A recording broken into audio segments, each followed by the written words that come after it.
So that is the world, the final nonlinear material model that we're going to talk about today. So we've looked at nonlinear elasticity with creep, and hyperelasticity. But now I want to wrap things up. I think we're getting close to our hour.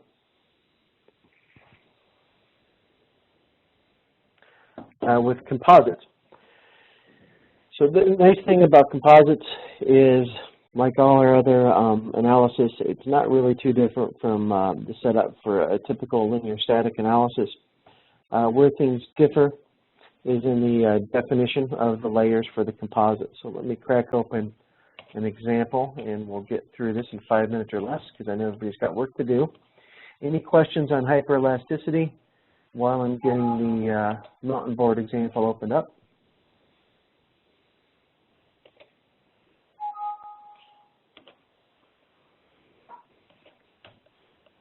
Okay.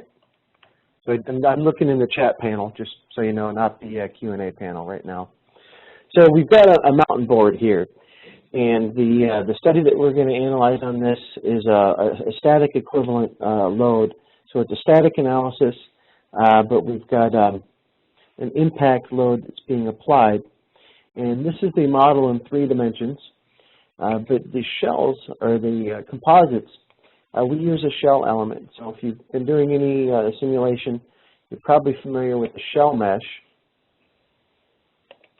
And this is a mesh that's in 2 dimensions, and the thickness becomes an input parameter. So if I was just doing this with aluminum or steel, I could just select my surface body in the model and say, edit the definition, and just give it a thickness through the section.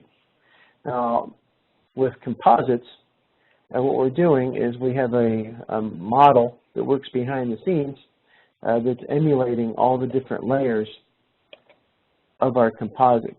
So rather than just a single thickness, I'm going to have the ability to say how many layers are in my composite, and then as I walk through these different layers, we're getting visual feedback about the orientation of the plies in that layer. So our first layer is at 0 degrees, and it's a 1/4 millimeter thick.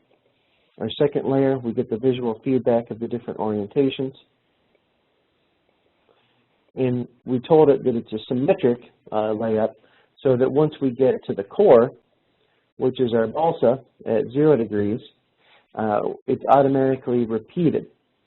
And any time that we create a layup, we can save this stack out to a file. And then that way I can load it back up for other portions of the model where I might want to use that exact same layup. And material definitions, similar process is to what we use with just a single material on a solid body, or a single material on a standard shell element.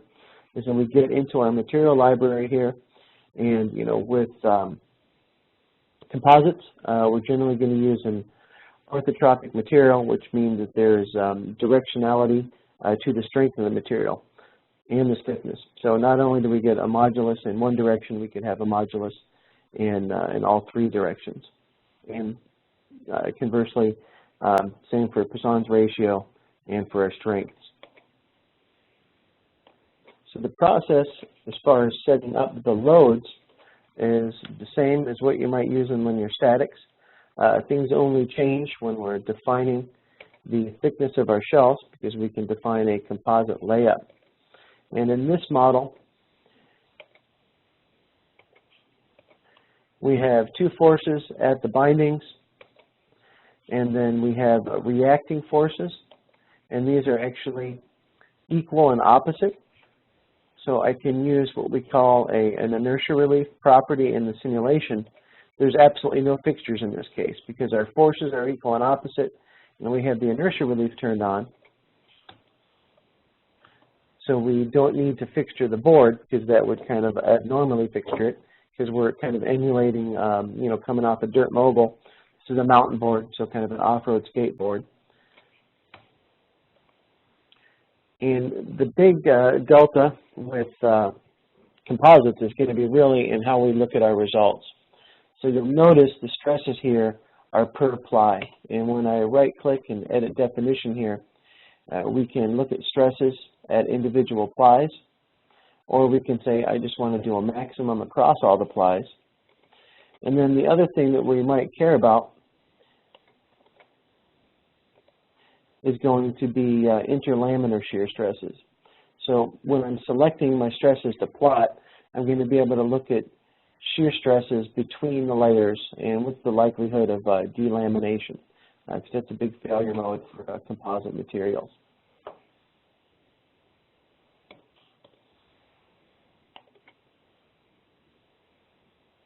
And then we also have a composite-specific factor of safety plot.